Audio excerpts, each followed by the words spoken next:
Anyone worth millions knows keeping a relationship alive is no joke. You have to watch out for her male bestie, keep your future in-laws sweet-talked and plan every move. I thought I was being incredibly careful, and that my girlfriend was completely devoted to me. But then I overheard her mother whispering to her, calling me an annoying gold digger who is only after their money. My girlfriend Lu Rian has this male bestie. They grew up together, closer than actual siblings. When Rian and I first began dating, she introduced Yitachengs to me exactly like that, and I believed her. That was until her labmate warned me, Boda, do not just bury yourself in your project, drop by our lab more often. Since I knew him well, I complained, asking where I would find the time and reminding him of my harsh advisor. After a long silence he replied, but Ruyan's little brother is in our lab looking for her all day, people think you two broke up. I froze.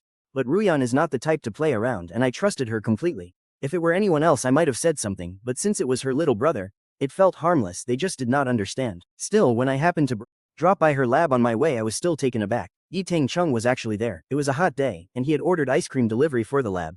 But he apparently made a mistake and bought one short, so he told her, Ruyan, just share this one with me. I stood at the door frozen, watching him hold the spoon right up to her lips. She was busy, staring at her computer, and dodged it in annoyance, saying she did not like sweets. Before he could reply, a labmate spotted me and called out, Boda, you are here, come on in. Ruyan whipped her head around, startling him. His hand shook and the ice cream spilled right onto her skirt. It was pink, probably strawberry. Ruyan, a total neat freak, immediately yanked at her fabric, shaking it off, complaining that he was clumsy and annoying. He pouted, muttering that he was just trying to do something nice. Ruyan went cold, snapping, you ruined my dress, do we really need your ice cream that badly? In the end he offered to replace it. We took a taxi to the mall.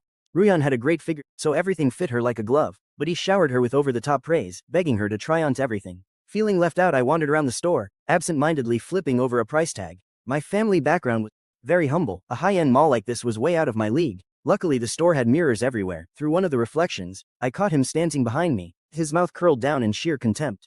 It was a look of pure disgust and patronizing pity. My hand flinched as if stung by an insect and the fabric slipped from my fingers. It felt high quality, but under the icy air conditioning it felt freezing cold to the touch, chilling me to the bone. He slowly looked away and strolled off. I stood there frozen for 30 seconds before walking back to the fitting room. Ruyan was looking at the mirror, asking him impatiently if he was finally satisfied. He nodded. The cashier quickly packed it up and said, this is a new arrival, so there is no discount. It comes to 4,999 yuan, sir. Do you have a membership card? Hearing that, my heart skipped a beat.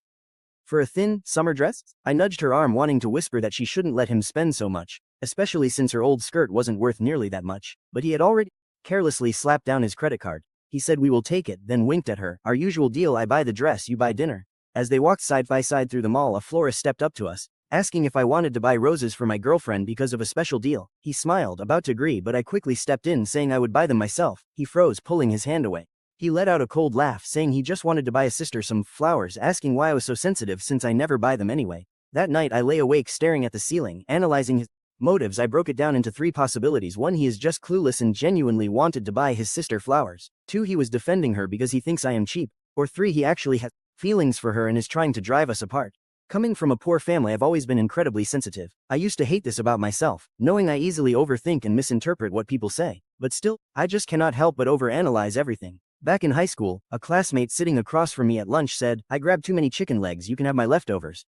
My immediate defensive reaction was to wonder if he looking down on me, treating me like a charity case. But when I hesitantly took the food and saw his warm, genuine smile, my logic kicked back in. Ever since, while I remain sensitive, I developed a strict habit. I never react on impulse. I calmly ask myself if my own insecurities are clouding my judgment, or if I am overinterpreting things. This habit is the only reason I have managed to stay level-headed. That is why I lay awake all night, trying to figure out if I was the problem or if he was. The first scenario makes no sense. The florist literally asked him to buy roses for his girlfriend and he did not even deny it. He was fully prepared to buy them. The second scenario is even more absurd. Sure, you can defend someone, but you do not cross Oz boundaries like that. His behavior is like saying because I am never home, he has to move in with my girlfriend to protect her. True support means offering advice, not stepping into my role. So it has to be the third option. I do not care if they are childhood friends or if their families are close. There are lines he simply should not cross. Ruyan has a boyfriend now, and they need to keep their distance. The fact that he acts like this proves his motives are dirty. Our very first meeting was at a campus cafe. Because he bombed his college entrance exams, he went abroad to study while Ruyan stayed here. When he came back for the holidays, he found me by her side. My first impression of him was warm, yet he carried a subtle, wealthy arrogance, but over time I actually thought he was a decent guy. He was sincere, highly polite to me, and frequently asked for my help with his academic questions. Eventually I started seeing him as a little brother. Soon after, he had Ruyan deliver a gift that caught me completely guard. It was an expensive Omega watch. Even on that gloomy, rainy day, the dial caught the light and gleamed brilliantly. I ran back to my dorm, searched it online, and was stunned to see a 5-figure price tag. Why would her little brother casually hand me something so pricey? I told Ruyan to return it immediately, explaining that I saw it costs over 70,000 yuan. I did nothing to deserve this. A watch that expensive is worth more than my entire wardrobe and I would never wear it anyway. But Ruyan immediately protested, arguing that he must have bought it duty-free for way less. Just keep it, besides he is extremely proud. If you return it, you will hurt his feelings since he respects you like a real brother. Rejecting it now is like a slap in the face. Plus, compared to what my parents gave him, this is pocket change. Somehow word of our conversation reached him. He approached me, saying he needed a favor with a paper. Writing it was giving him a headache, so he asked me to do it. I tried to decline, explaining that his school is abroad and curriculums differ. But he smiled. Brother G, my sister says you are a genius, you got He told me not to be so humble. He immediately sent over the files and prompt. It was indeed in my field, but I was still stuck in a massive dilemma. If I do it, I might mess up. If I refuse, she might think I am a controlling freak, especially since she has a wealthy princess temper. My nature has always been to handle conflicts indirectly. I prefer to drop subtle hints rather than speak up directly. If I can use someone else's help, I will. I stay passive rather than active. So, I devised a plan. An old classmate of mine, Zhang Chen's, posted that his cousin was trying to get into my university. He was asking for advice on social media. Honestly, I always avoided Zhang Chen. I am pretty introverted, while he is loud, flashy, and loves being the center of attention. Because of that, I rarely kept in touch with him. But this time I offered to polish his cousin's resume, organize her materials, and even took her to meet my advisor. It was still early in the application process, but I wanted to prepare. Her name was Yu Yue. She was pretty, but her eyes held a certain cold gloom when she was not smiling. Her undergraduate background was weak, and even though she had solid skills and won academic awards, my advisor was noticeably cold toward her. Both she and Zhang Chen seemed discouraged. I tried to reassure them, explaining that this was just a preliminary meeting. At the end of the day, exam scores are what matter. I promised to find study materials from former students. Since I went out of my way to help, Zhang Chen wanted to treat me to dinner. When he offered to invite Ruyan, I stopped him, saying she was busy with lab work and would complain if we distracted her. Dining with Yue alone would look suspicious, but having her brother there changed the dynamic completely. A casual dinner discussing exams felt totally normal. I intentionally picked a trendy spot with a long line.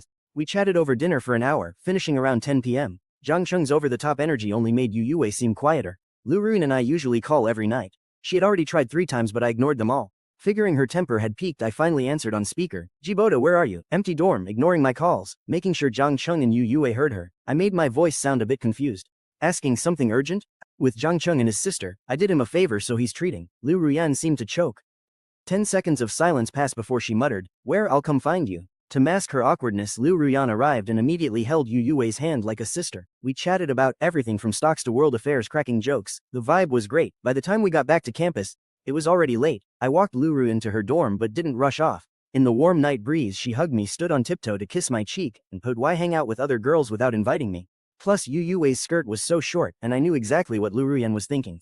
Years ago, before we dated, plenty of girls asked if I was single. Even after Lu confessed, people still posted on the school forum to ask about me, but I never ate alone with other girls, giving her complete security. Frowning, I played dumb. But I didn't hide anything from you. Besides, it's summer. Wearing less is totally normal. Lu Ruyan composed herself and said, "But Zhang Cheng's cousin is a girl." I smiled, pinching her cheek. "Does gender even matter? I don't care about you and Yi Tingsheng, so why are you policing me and Zhang Cheng's cousin? We never interfere with each other's opposite-sex friends." Tongue-tied, Lu Ruyan could only nuzzle against my shoulder. "Fine, I'm just Pet Ellis," she mumbled. "Let's make a deal. From now on, you can't go out with girls alone, and I won't go out with guys alone. Deal?" That was exactly what I was waiting to hear. I grinned. I thought my initial strategy was a success, but things didn't get better, they actually escalated. Yi Tengcheng had found another way to make Lu Ruyan broke his promise to me. He rushed into a new relationship, split up, got hammered at a bar, and caused a massive scene. When the call went to Lu Ruyan, he had a perfect excuse, something about his parents. If anyone found out, he'd be in serious trouble. Ruyan went and got him out. Since it was too late and hard to find a hotel, she took him to her off-campus apartment. It was newly renovated, furnished with only the basic appliances. Ruyan rarely stayed there. She wanted to move in with me instead of living in the dorms, frankly saying, "My mom said this place is meant to be our future marital home." I could feel her mother's thoughtfulness. She probably knew I couldn't afford a house yet, which is why she prepared this. But the more they trusted me, the more I wanted to respect Ruyan. So I refused her offer, quietly vowing to buy a house with my own money before our wedding. But I never imagined that while I had never lived there, Yi Tengcheng would move in. Worse, he was the first to tell me. Early in the morning, a random text popped up on my phone. "Brother G, that mattress you bought is incredibly comfortable. I need the same one." My chest tightened. "What mattress?" he replied. "The one at Ruyan's. I slept over last night, and she told me you bought it." A sudden surge of anger rushed straight to my head. The mattress was indeed mine. The year we graduated, Ruyan's family bought the apartment in her name. They wanted her to design it in her own style, so she went out to choose everything. But she insisted that since we'd lived there together, we both had to love the style. So that summer we spent weeks exploring decoration markets. Around New Year she gifted me a brand new laptop. I wanted to give her something back but couldn't think of anything. Luckily my roommate worked part-time at a mattress brand, had a staff discount. So, I took the practical route and bought a mattress for Ruyan. When it arrived she laughed so hard she could barely stand, praising my unique gift.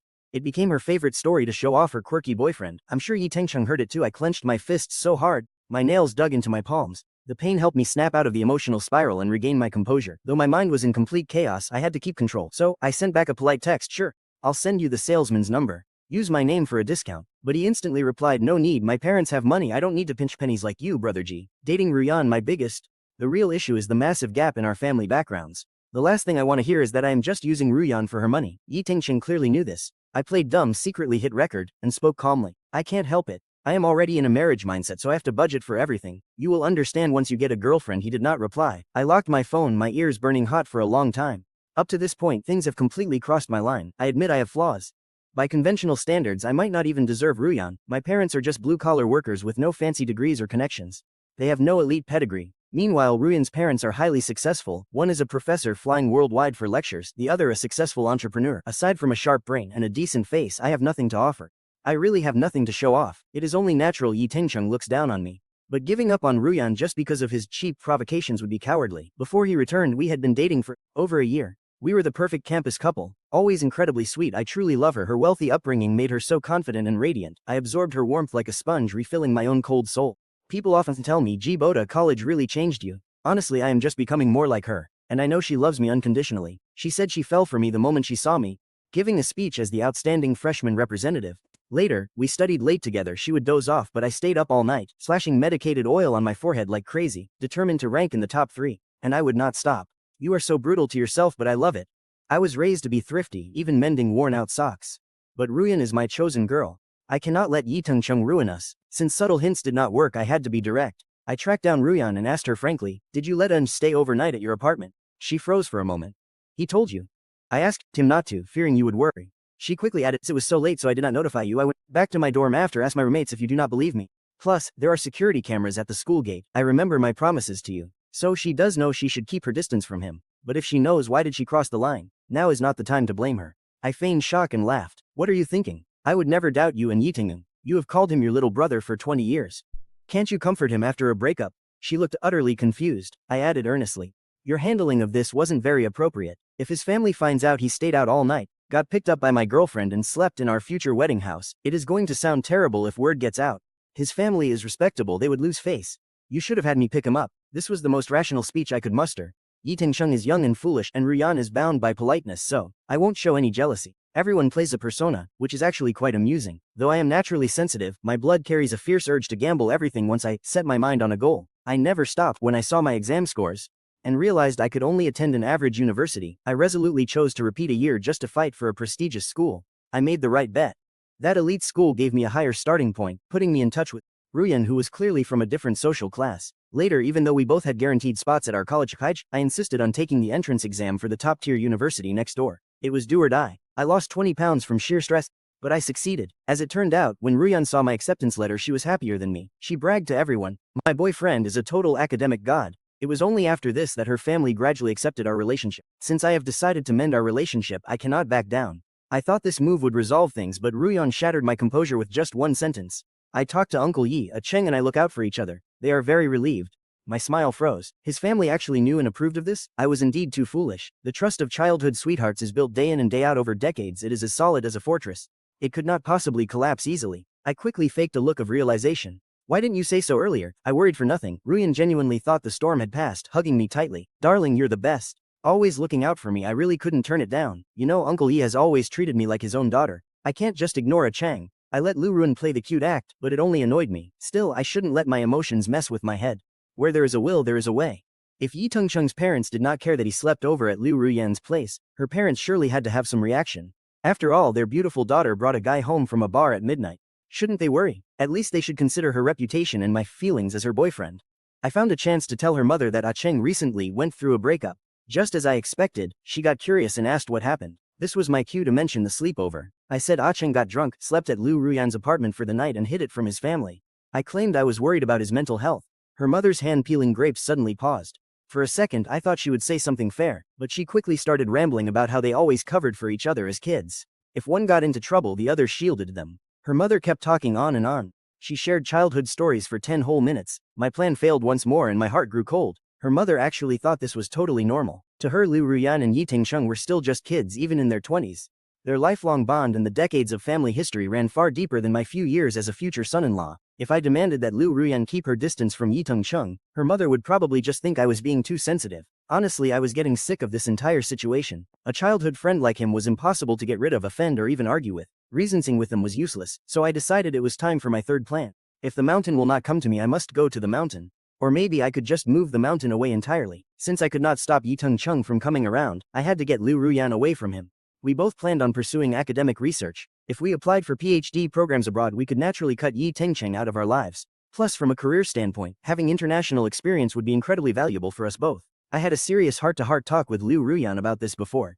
She was hesitant to leave her comfortable, familiar surroundings, but she promised that if I went, she would come with me. The biggest obstacle was her family. They had pampered her since childhood, so her parents would hate to see her leave the country. Because of this, I had two strategies.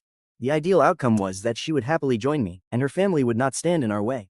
This would completely cut off Yi Tingcheng's influence. The worst-case scenario was that she wanted to go but her parents refused. Still, that was not a dead end. I could stay behind and use her guilt to my advantage. She would naturally distance herself from her family, and from Yi Tingcheng. It sounded risky, but with careful execution it was highly possible. Once I made up my mind, I started working tirelessly to build an impressive academic resume.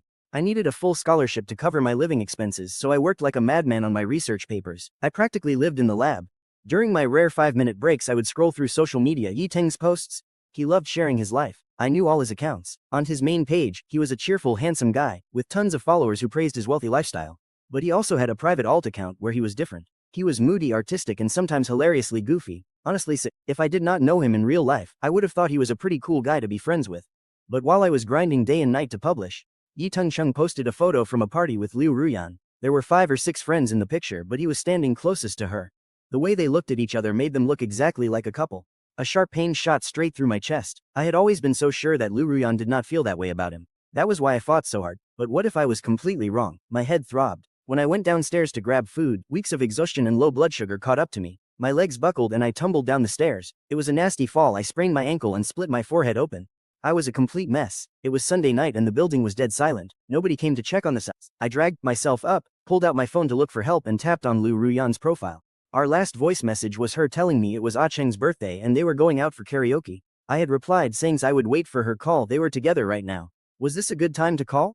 The intense pain made it hard to think. I hesitated for a while, unable to make a decision. When I opened my eyes again, a pair of pristine, spotless white sneakers appeared in my blurry vision. Someone was standing there. The owner of the shoes slowly knelt down to meet my eyes. It was Yu Yue. It was not surprising to see her here. Ever since she missed her chance with the advisor, she had been trying to get close to us. She wanted to make a good impression. Honestly, this girl was highly ambitious, which reminded me of myself. She looked down at me and said, "Senior, if your girlfriend is busy at a birthday party, I can take you." She had overheard my thoughts. Feeling embarrassed, I tried to brush it off, saying I could manage alone. But she froze me in place with one quiet remark: "There is something wrong between you two." Her indifferent tone left me speechless. I could not guess her intentions, but I did not really care. She offered me her hand and said, "Let me help you up. Aren't you racing against time to publish? Any delay now will cost you dearly later." I hesitated for 3 seconds before accepting her help. She was right. Even if I wanted to use this accident to manipulate Liu Ruyan, I could not let a physical injury delay my research and ruin my academic progress.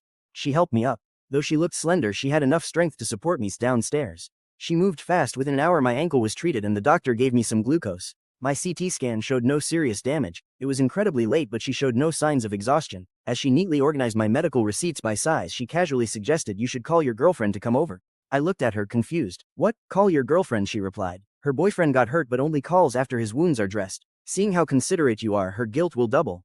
"Is that your plan, senior? You do not have to worry about me telling anyone. Consider this my thank you gift for introducing me to your advisor." Perhaps my brain was foggy, but it took me a long time to realize she actually knew. She had seen through my intentions from the very beginning. While I spent days scheming against Liu Ruyan, this girl figured it all out from a few words. "No need to play games with my own kind," I smiled. "Since we understand each other, I will skip the formalities." It was past midnight when Liu Ruyan finally called, sounding completely energized. She said she had just left the party but Achacheng wanted to keep going. I cut her off. "Go ahead, do not worry about me." She asked what was wrong. I cleared my throat, making my voice sound weak and raspy. "I had a bad fall. Just left the emergency room and I am heading back." Her voice instantly filled with panic. "Why did you not tell me? How could you keep this from me?" Wait there, I am coming right now. I hung up. Yu Yue stretched, stood up and said she was leaving. I thanked her one last time. Half an hour later Lu Ruyan rushed in. Her panic and concern were absolutely genuine. She had always been highly emotional and soft-hearted. She immediately grabbed my medical file to check my injuries. Gently supporting me as we moved toward the exit, she said guiltily, "Why did you not tell me, Jiboda? It hurts so much when you deal with everything alone and keep these things bottled up inside." I shook my head and smiled. I know my priorities. It was just a minor fall, but Ah Cheng only has a birthday once a year, and all your friends were there. You could not just skip it. She stopped and frowned. A birthday is nothing compared to you. What would I do if anything serious happened? Alright, I got it, I sighed, teasing her. You talk too much. Suddenly, her expression turned incredibly serious. Jiboda, let me make this clear. You are the most important person in my life. If you ever hide something like this from me again, I will never speak to you. You must call me next time. She kept nagging, but I was too exhausted to listen. My gaze drifted to the young girl standing by the clinic door. Under the cold, pale streetlights, her silhouette looked incredibly lonely. She stood there, head slightly bowed. She tossed her paper cup into the trash, then looked up at me. Her indifferent gaze made me feel like she was watching a cheap show. I gave her a small nod. She flashed a peace sign and vanished. Because of my injury, Lu Ruyan became incredibly attentive, staying by my side almost 24 hours a day. If I had not persuaded her, she would not even go home on weekends. But my plan did not stop there. I took this chance to book appointments in other clinics for minor issues, like sleep trouble and stomach discomfort. After reviewing all my test results and reports, the doctor looked up at us with a serious expression. He gave us a long lecture on the dangers of sleep deprivation and a poor diet. Before we left, he warned me not to overwork myself because I was young and told my girlfriend to keep an eye on me. After grabbing her medicine, Lu Ruyan looked visibly worried. She hesitated, then softly told me, Jiboda, I know you work so hard, but you really don't have to push yourself this much. You can rest. It's not just men who can support women. I can be your support too. I froze, speechless for a long time. Thinking I was angry, she quickly added, or that your hard work is pointless. I just mean, look, even though my family isn't incredibly wealthy, we have more than enough to cover our expenses. Knowing her parents' wealth and how they spoiled her, more than enough was an understatement. I shook my head and said, it is exactly because your family is so wealthy that I have to push myself so hard. Do you think I don't get tired, or that I don't want to rest? But I don't dare to because I have no safety net. For years I never showed her my dark side. To her I was always the driven, unbreakable achiever. But this time I laid it all bare, sharing my journey piece by piece. Over the years I had suffered in silence so many times. For instance, even though I'm a man, much of my social etiquette was actually learned from her. Raised in wealth, she was always effortlessly poised, making me feel incredibly awkward and clumsy. Sometimes I would mentally rehearse these social graces over and over to make them my own. Like our first trip together, which cost over 5,000 yuan. I insisted on paying for everything instead of splitting it, then survived on instant noodles for 2 weeks until my part-time paycheck came. Or how I never dared to meet her parents. Only after getting into Beta University for graduate school did I find the courage to visit. I felt like a coward hiding behind a prestigious school name just to face them. But Beta didn't mean everything would be easy. A wealthy classmate of mine was great at spending money to build his network. Since I was broke and couldn't treat people, I had to take a different path. I worked tirelessly, patiently helping junior students solve every academic problem they faced, just to earn the same respect. Even going abroad for a doctorate wasn't like Yiteng Chung, who could easily throw millions at tuition. I had to rely entirely on university scholarships, even compromising on school rankings just to secure higher funding. I was just that sensitive and insecure. No matter how carefree I acted, I was always anxious. The root of my anxiety was fearing that a small-town test-taker like me would never be worthy of someone raised in privilege like Lu Ruyan. I poured my heart out to her. For someone who had always been so proud in front of her, this was the first time I showed weakness. I practically laid my soul bare, and her reaction was exactly as I expected. Her eyes welled up. She said, Jiboda, please don't be like this. You're already amazing. I never thought you weren't good enough for me. I don't care about your background. I love you, and I promise to love you even more. Please don't overthink this, okay? I knew she meant it. She has a deeply genuine, honest side. Once she trusts someone, she opens her heart completely without any defense. I forced a smile and gently pinched her nose. You silly girl. You're already so good to me. How could you love me more? Are you trying to make every other couple look bad? She didn't reply, but her eyes held a sudden resolute spark. I could guess what she was thinking. This was the exact response I had carefully guided her toward. After dating for 5 years, taking the next step felt natural. Honestly, if it weren't for Yi Tengchung's interference, I wouldn't have gone to such desperate lengths to secure our relationship. But pushing her at the right moment wasn't a bad thing. Over the next few days I acted secretive, constantly texting. Even when she picked up my phone, I pretended not to notice the notifications flashing on the screen, which read, your romantic decorations have been shipped. We both pretended to know nothing. As the weather cooled into autumn, my 24th birthday arrived. This was the day I made my move. I pretended to invite her to a restaurant just for a birthday dinner, but even though she saw it coming, she still burst into tears the moment she saw the setup. I had invited over a dozen of our mutual friends to witness this. Under their gaze, I got down on one knee and opened the small, velvet box. Under everyone's watchful eyes, I said, Ruyan, will you marry me? On the projector in the center of the restaurant, a slideshow of our photos from over the years played on a loop, us studying, competing, joining clubs and traveling together. Her style had become so polished and my own manners had grown more refined. The happiness frozen in these photos was deeply moving. Even years later, I used to think I was someone who kept his feelings hidden, that I could control my emotions. But when she says this, my eyes instantly welled with tears.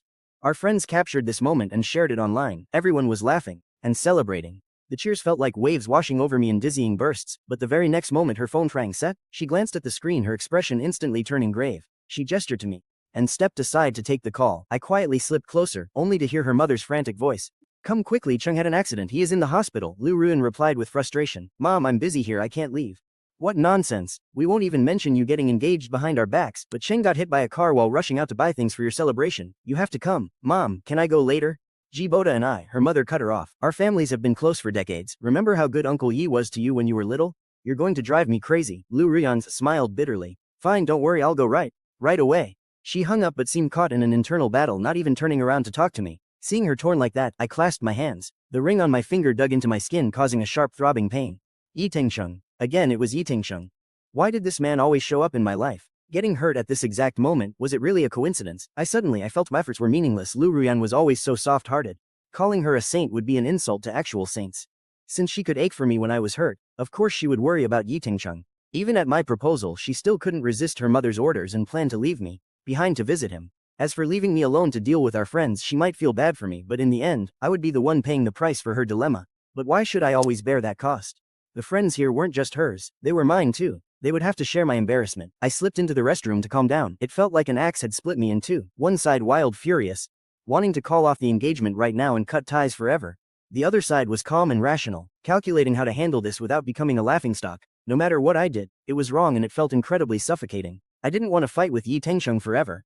Sure, I could keep influencing her, but where would that lead? And even if I won, what would I gain? Just the basic respect that other couples naturally get. Perhaps it was time to let go completely, but now was not the time to break up. After dating for years, our social circles overlapped too deeply. Even if this was a bad ending, I had to orchestrate it in a way that left me entirely blameless. 5 minutes later, I walked out with a calm face and asked her if something was wrong. After she explained that Yi Tingsheng was hurt while rushing over to celebrate, I didn't ask why he had to come in person instead of just texting. I didn't criticize his carelessness, and I didn't point out that she wasn't a doctor and couldn't help. Instead, without a hint of resentment, I suggested, "Go see Cheng quickly, leave things here to me. You have to respect your family's bond with, but we also need to respect our friends. Go ahead, I'll host them, I can handle my own event." If she had hesitated then, I might have reconsidered ending things, but she clearly didn't notice my mood. Instead, looking incredibly relieved, she said, "Okay, Boda, thank goodness for you. You're the only one I can rely on. Wait for me, I'll come right back from the hospital." And she actually left. I watched her walk away, as if saying goodbye to my past 5 years. This proposal, missing its bride-to-be, didn't turn awkward. I used every social skill I had to make sure everyone was well taken care of. I took photos, had others take photos of me, and smiled as brightly as I could despite the pain. By the end of lunch, I had barely eaten a single bite, yet I didn't feel hungry at all. After seeing off the guests, I headed to the hospital. I had to see what kind of injury Yi Tingsheng had. I asked the waiter to wrap up a few decorative roses. These roses were just like the ones we saw in the mall. Since Yi Tingsheng loved sending flowers, I would bring him a bunch. It was evening when I arrived. Everyone in the hospital looked rushed and worried, though I was supposed to be celebrating my engagement. When I passed a mirror, I saw my expression was just as grim as theirs. I found Yi Tingsheng's room easily. Just as I suspected, his injury wasn't serious, just a scraped knee. But since he was in a VIP ward, there had to be a reason. I didn't question it, simply placing the roses beside his bed. He lay there, eyes closed, seemingly asleep. I greeted his parents, who were by his side.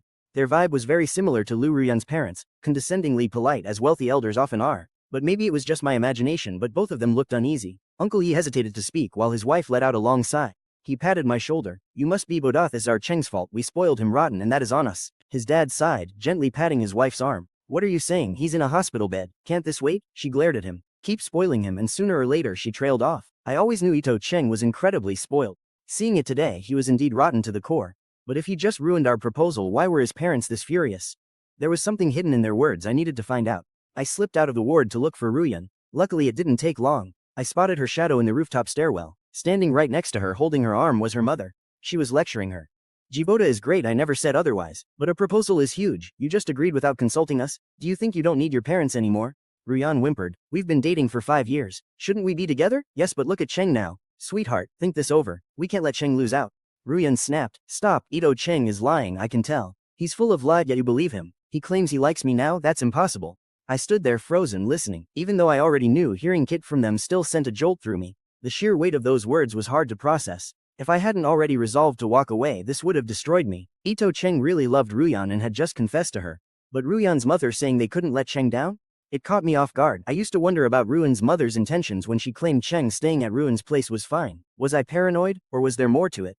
Now the truth is out. Honestly, I wanted to laugh. They were childhood sweethearts who never became lovers, yet they probably saw me as the homewrecker. Ruyan's mother kept begging. Even if you don't believe it, we owe Cheng's family an explanation. You're young and haven't graduated, don't get married yet. Let's wait until Cheng recovers first. Worn down by her nagging, Ruyan spun around and slammed her bag against the steel stairwell railing. The loud crash echoed. Her mother flinched, went silent, and covered her face, weeping. I couldn't watch this circus anymore. I barely remember leaving the hospital and heading back to campus. My phone battery was dead, but my WeChat was bursting with celebratory notifications. Everyone was congratulating us on our engagement. How ironic. At noon I was thrilled to marry Ruyan. By nightfall I knew Cheng loved her and her mother wanted her to back out. Was I heartbroken, pitiful? No, it was just a moment of realization. My parents are uneducated, never finished high school, and worked grueling, low-paying factory jobs. Back home, sick relatives were constantly begging us for money. Things only improved in college. I was always cautious. Dating Ruyan for 3 years, I never dared visit her home. I dreaded being asked what my parents did for a living. Ruyan insisted they weren't snobs, that they'd accept me if I was good.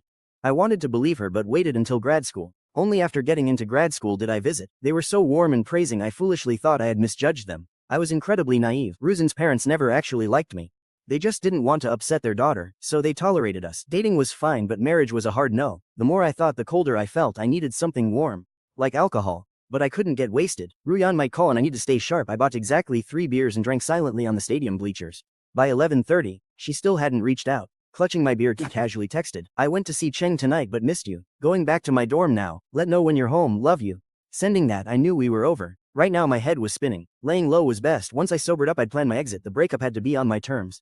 It had to be me, but it couldn't be my fault. After sleeping off the alcohol I woke up refreshed. I went to see Ruyan, casually asking how Ito Cheng was doing. When I asked if anything happened at the hospital, Ruyan's eyes shifted. Nothing really. Cheng was just reckless crossing the street. He'll be out soon. She was a terrible liar. Her calm act was forced. Maybe she was trying to protect me, or maybe she feared I'd lash out at Cheng. Regardless, keeping secrets meant her conscience was eating her alive. I played along. That's a relief. Ruyan froze, but I quickly added, "I was thinking, let's wait until graduation. Marriage is a massive step. Our parents should meet first and things are too chaotic now anyway." Ruyan said nothing, just threw her arms around me. "Boda, I won't disappoint you, just trust me. You have to trust me." Trust her. I'd trusted her countless times and given her so many chances. It made sense. Unlike insecure me, Ruyan didn't latch on to every opportunity like a desperate octopus. She was born with a silver spoon. If she missed an opportunity, another would appear. But this time I was done. My last ounce of tenderness had evaporated. I once saw her as my life partner. She was kind, sincere, and shared academic passion. We even laughed at the same obscure movie details. But I forgot she was also an obedient, dutiful daughter who could never say no to her mother. I sighed. Cheng's accident really shook me. We're both only children.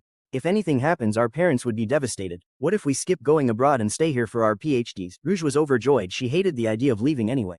This was perfect for her. She withdrew her applications, but I didn't. Instead, I applied to even more schools. I'm a gambler. With my love life dead, my academic luck had to turn.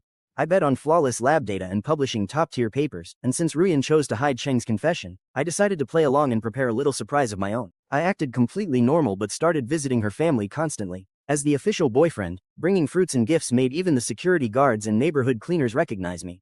I even added them on WeChat. Helping them fix frozen screens seemed totally natural, not suspicious. One day I overheard a cleaning lady praising me to Ruyan's mother. "Such a sharp, handsome young man, you're so lucky. When's the wedding?" She beamed. I couldn't see Ruyan's mother's face, but I knew she wasn't feeling lucky. It was pure suffocation for her. To push further, I offered to visit Cheng's family next door. Since Cheng got hurt, celebrating visiting him was only right. He avoided me. His mother hosted me instead. We chatted about school effortlessly. To my delight, I discovered both she and her husband had academic backgrounds and were classmates with my advisor. I immediately saw an opportunity and showed her my WeChat chats with my advisor. "Auntie, my advisor asked me to find a match for this girl. Wouldn't she be perfect for Cheng? I can introduce them if you like." The girl's profile and photos were real and my advisor's request was genuine, but my goal wasn't actually to set up Ito Cheng. I wanted to showcase my professional network to them. Their impression of me, likely filtered through Ruyan's mother, was probably still just a broke student from a small town who did nothing but study. I calmly swiped through more photos on my phone. "Look, here's me and Professor Zhang at a conference, and this is Professor Liu. I helped process data for his latest paper. I heard he used to work at your institute, so you must know him." Then I casually swiped to a photo of me, Ruyan, and other faculty. That photo was taken by my friends after I won a competition. Everyone was beaming under the sun. Liu, Ruyan, and I stood side by side right in the middle. I said she and I were both incredibly lucky to have found such amazing mentors. These two teachers happened to be friends, and both wanted to officiate our future wedding. Pretty funny, right? The more I talked, the grimmer Auntie looked. She never expected so many heavyweights to endorse our love. Watching her face, I knew Yitung Chung was finished. My road with Liu Ruyan was definitely hitting a dead end. But a clean, peaceful breakup? Not a chance, especially for Yitung Chung, was never going to let him get what he wanted.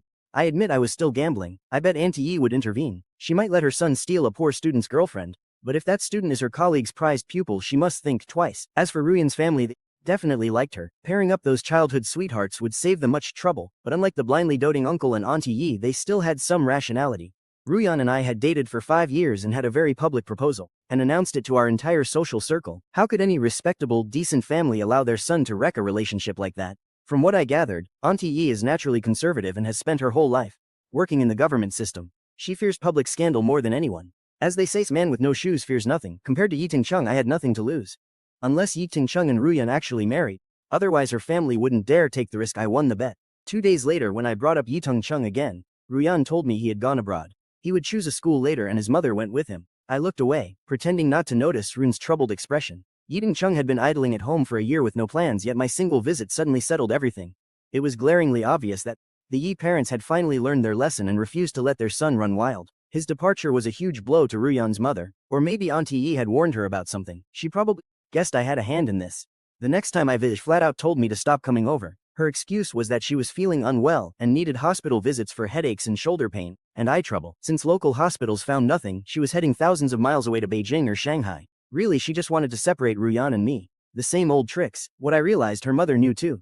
I didn't care. I had already received my first offer, a half scholarship, but a huge boost nonetheless. More would come. I had already paved my way out.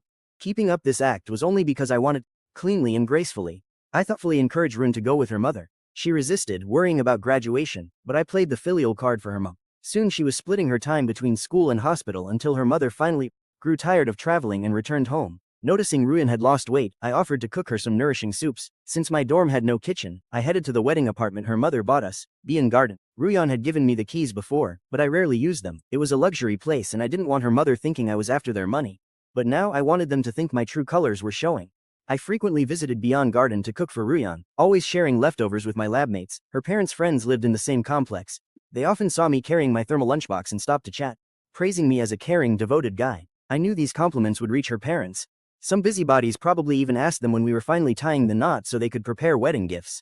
I knew it was almost time. On Ruyan's 24th birthday, I invited my entire lab over to celebrate it on Garden. I took photos of the decorated living room, my homemade cake and the hot pot spread, and posted them online with a caption, "The rest of my life is officially booked with you." I rarely showed off our relationship before. Leaving True Happiness didn't need an audience, but this time, I did exactly that. Since Ruyan's mother was on my social media, she was bound to see it and try to stop us. Sure enough, while we were partying around 9:30 p.m. she showed up. Ruyan's classmates greeted her, but with an elder there, nobody wanted to linger.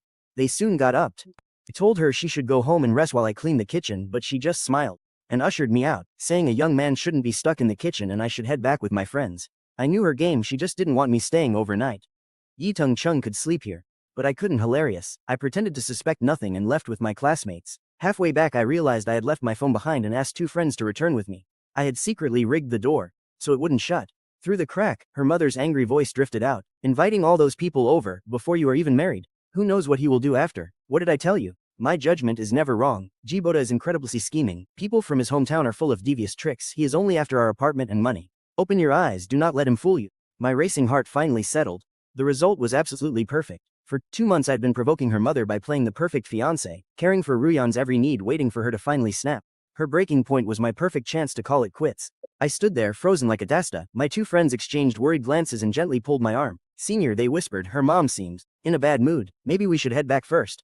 The 2 classmates with me were perfect. One was Ruyan's academic rival, and the other was a massive gossip. I knew they would share everything with everyone who needed to hear it. Giving them a helpless smile, I knocked softly and stepped inside. The tense mother and daughter froze instantly, but I remained completely calm, acting as if nothing happened. "Sorry to interrupt," I said. "Forgot my phone." I pulled it from the sofa cushion and looked at Ruyan. She was mortified, unable to even meet my eyes. I gave her a helpless, gentle smile. I let the proposal ring slip from my hand. It clattered onto the floor and rolled right to Ruyan's feet. "Also," I said calmly, "we're done." I used to see people cry hysterically over breakups and think they were just being dramatic. Now I realized it really was drama. I wasn't nearly as sad as I thought I'd be. Maybe my heart had broken too many times to feel anything. Just as planned, the 2 classmates who witnessed the breakup spread the story. Since our proposal had been so public, the infuriating reason for our split sparked massive outrage. My inbox flooded with supportive messages, but I didn't reply to anyone. To play the part of the gracious ex who moves on silently, I had to keep quiet. Ruyan's mother wasn't wrong, I am calculating, but she forgot that once I handed my heart over with no reservations to the person I loved, only for her to shatter it. A few days later, done acting like a haggard, heartbroken mess, I left my dorm for the lab. Ruyan was waiting by the entrance, looking incredibly pitiful. She had bombarded me with endless texts and calls, crying that her mom didn't speak for her and begging for another chance. Annoyed by her constant pleading, I started walking with classmates to avoid her. My roommates were more furious than I was. Whenever they got sick of her pestering, they would snap, "We saw how well Boda treated you, how could your family insult him? Go away and leave us devious people alone."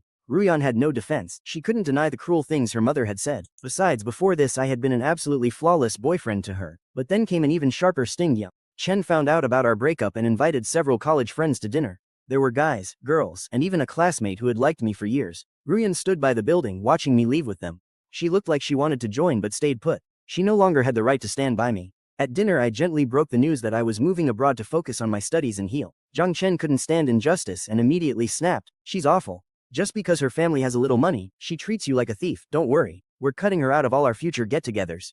I knew Zhang Chen was mostly talk, but I smiled and thanked him anyway, telling him not to make it hard on her. He clicked his tongue. "You're still defending her? Honestly, she's just playing victim. If she had any spine, you wouldn't have ended up here. She acts so helpless, it's sickening." I toyed with the food on my plate. Honestly, I shared some blame for how things turned out. If only I had been smarter, I would have seen through her parents sooner and ended it when things were fresh. If I had been more naive, I might have ignored their hostility and happily continued on. Marrying Ruyan would have meant muddling through life, and honestly I am just an ordinary guy, but this breakup is like a dull knife sawing through flesh. Only now am I feeling this agonizing, heartbreaking pain. It is not that I did not love her. I just always loved myself a little more. As graduation neared, farewell dinner invites kept piling up. I politely declined them all at first, only agreeing to go if Ruyan was not there, but inevitably, I ran into her anyway. Seeing that familiar figure, I turned on my heel. Out on the street, the host chased me down to apologize, saying, "Boshas, I am sorry, I just wanted you two to make up." I pretended not to notice Ruyan hiding in the shadows. I said, "She is too good for me. Only that childhood friend deserves her." I do not know which word triggered Ruyan, but she suddenly rushed out, grabbed my sleeve and said with a tremble, "Boda, do you already know everything? I should have told you sooner. Yitung Chung is full of lies, do not believe him." Startled, I stepped back to break free, but she grew more hysterical, tugging violently at my clothes as things escalated. She even ripped a hole in my sleeve, screaming in a near breakdown, "I do not even like him. What my parents think is their business. Why cannot you understand me?"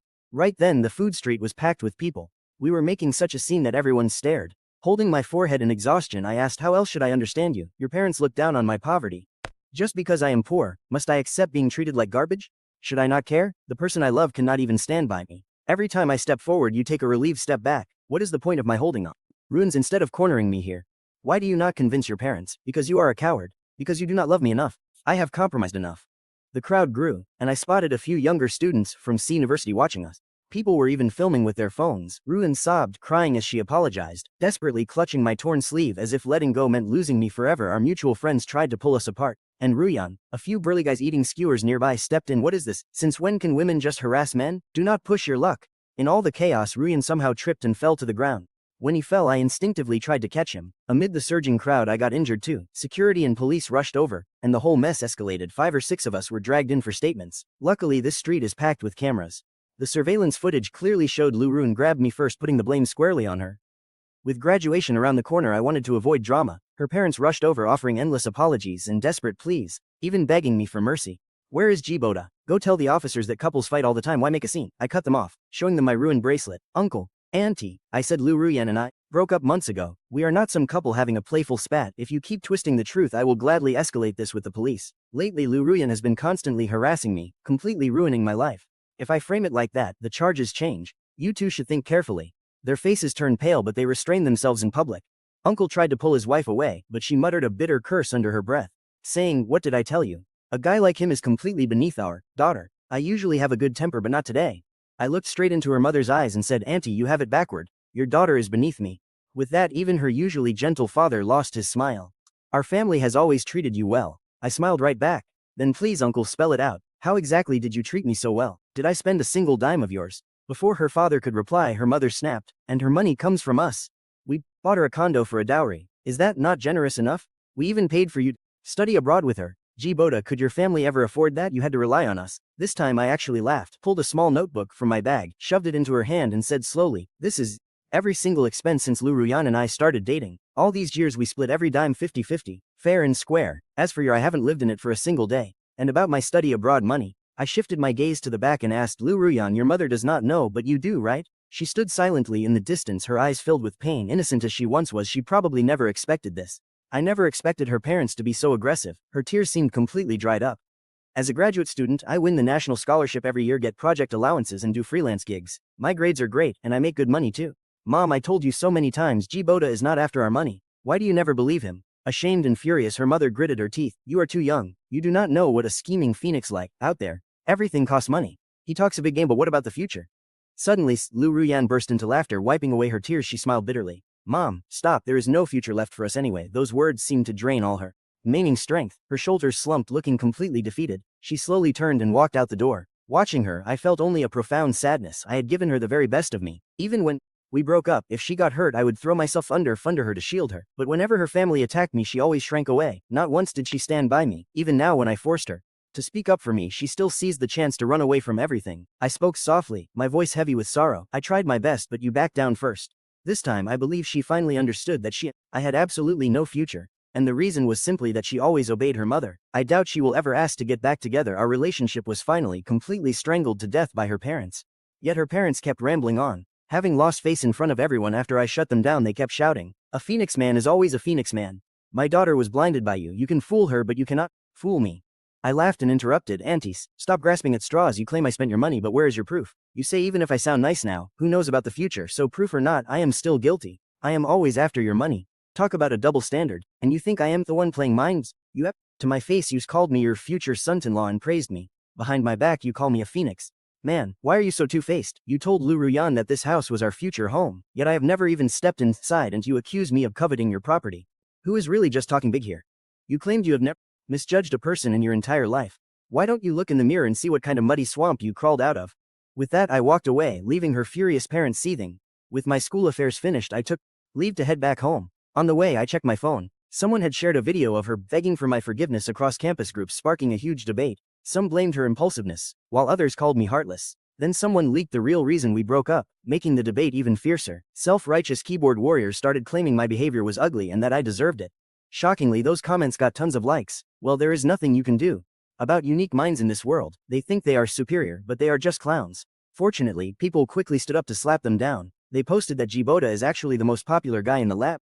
Hardworking and sharp, always helping his peers. Others pointed out the high impact of my published papers, saying, "How can you call such a brilliant researcher ugly? She is the one who did not deserve him." I stopped caring about any of this, focusing instead on spending time with my parents. To my surprise, they had sold their townhouse to move back to the countryside. "We are retired now," they said. "Growing vegetables will be nice. Selling it brought 500,000. Jiboda, give this money to Ruyan. Not have much, but we want you two to have a good life." I had not told them about our breakup yet, but it was time to come clean. My parents are not highly educated and do not know grand philosophies, but they knew they had to treat their future daughter-in-law well. During my first year of graduate school, when they visited me in City C, it was our first family trip. Looking back, her mother's insistence on treating us to dinner in City C was probably just a way to size up my background. My parents had brought the best local specialties from our hometown. My dad, not being a man of many words, politely said, "Our kid is far from home, we cannot help much, so we must trouble you to look after him." Lu Ruyan was very enthusiastic, refusing to let my parents stay in a hotel and insisting they stay at Shore Garden. She said I just bought a new mattress that was incredibly comfortable. Looking back, her mother's smile was a bit forced back then. To her, first I bought furniture and then my parents stayed over. This was undoubtedly a declaration of my ambition to move in. Meanwhile, my parents sold everything they owned and only had a measly 500,000. Won't even buy a toilet in C City. How can I blame Lu Ruyan's parents for being suspicious? Nobody's money grows on trees, so their strictness is understandable. But what about my sincerity? What about my parents' feelings? I refused to let our dignity be trampled. Holding back tears, I hugged my parents and said, "Don't worry, Mom and Dad, I won't let anyone look down on us." Never. Finally, I graduated from BETA, thanks to my advisor's recommendation. That letter played a huge role. I got into another top school for my doctorate and secured the largest scholarship a BETA graduate had received in 5 years. I moved from one campus to another, though my living expenses were covered. Studying abroad was incredibly tough. The feeling of being intellectually crushed was constant, and the academic pressure was overwhelming. Almost every morning I woke up asking myself if it was worth it. But I always told myself to hold on. Just a little longer. A greedy person like me wants so much, so how could I get it without suffering a bit? It took me a full 6 months to clear the language barrier and another 6 months to finally find my footing in the lab. Only then did I feel in control of my life again. To unwind, I occasionally checked Yitingcheng's social media. He chose the easiest business major. He fought constantly with his father. His stepmother left the country, and his father stopped speaking to him. His credit cards were frozen, forcing him to apologize to his parents just to get an allowance. Word was by his third year he still hadn't earned enough credits. However, his personal shopping business was actually thriving. Late, I heard he returned home to get married, but the bride wasn't Luru. Yue failed his grad school exams, gave up on studying and went into event planning. He was good at reading people and did quite well. We still chatted occasionally. I asked Yue to deliver a wedding gift on my behalf to Yi Tengcheng's wedding. He asked how much to put in the envelope, said, 72,500. He gasped. Why that exact number? I told him it was because that was the price of the watch Yi Tengcheng once gave me. Looking back, when I went abroad I didn't carry much. Aside from essentials, I only brought that watch. Whenever the future felt dark and unbearable, I would take it out and stare at it. It was a monument to a love that started with sincerity but ended in materialism. It also reminded me that a child without an umbrella must run faster to avoid getting soaked. Still, I hate owing anyone. I had to return that money to him. Consider it me buying the watch myself. When Yue came back from the wedding, he gossiped that the bride was an influencer. His parents looked miserable the whole time, apparently because she was pregnant before the wedding, and rumor had it she used to. I chuckled and said, alright, I asked you to deliver a gift, not dig up gossip. I thought that was the end of it, but not long after I surprisingly received a call from Yi Tengcheng. After all, our social circle is small. It only took a mutual contact to reach me. He politely thanked me for the wedding gift. After all these years, his sounded much calmer and more mature. I said it was nothing, adding we weren't even close back then, yet you gave me something so valuable. Quite touched, he fell silent for a moment, then mumbled, actually I wanted to say sorry, I was selfish just back then. I hurt Lu Ruan and I hurt you even more. I am sorry, Ji. This apology sounded incredibly ridiculous, so I couldn't help but chuckle. Keeping my polite tone, I said it's been so many years, no need to bring it up. Yi Tengcheng sniffled and kept apologizing. No, I truly feel sorry. All these years Lu Ruyan hasn't had it easy. After graduating she failed all the public sector exams. Now she's just helping at her mother's company. She keeps going on blind dates her family sets up, but none last. She is waiting for you. I heard you got a faculty position at a university, which is amazing, and you've remained single, so if possible could I ask you to consider her again? I listened to him ramble without saying a word. Is it really so strange that Lu Ruyan still remembers me? We were each other's first love, meeting during our most passionate years. We spent 5 of our best years together. Even though we didn't make it to the end, it was enough to leave an unforgettable mark on our souls. However, she might not even be waiting for me.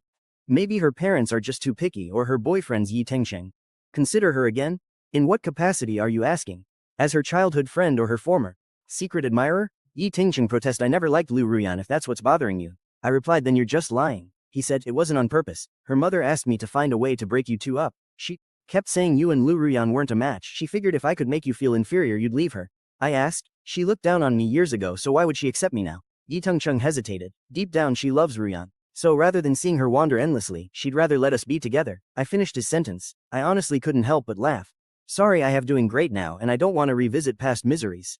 Yi Tengcheng sighed. He was about to hang up. Truth is, I always knew it was Mrs. Lu who disliked me. Yi Tengcheng was just doing her bidding. Even this call was likely her idea. But all this time there was one question that always lingered in my mind. Seeing that he was about to hang up, I asked one last question. Yi Tengcheng, even if the liars treat you like a son, why did you go along with it? Why did you have to tear Lu Ruyan and me apart? She truly cared about you. She genuinely saw you as a brother. Why would you do that to her? Yi Tengcheng took a sharp breath, struggling to speak. Because I was jealous of you. Confused, I asked, jealous of me? Well, that is quite a surprise. Why would a rich kid like Yi Tengcheng be jealous of me? He said, do you remember when you did this assignment for me? I got a perfect score. The teacher actually pulled me aside, calling me the most talented Chinese student he'd seen. For the next 3 years.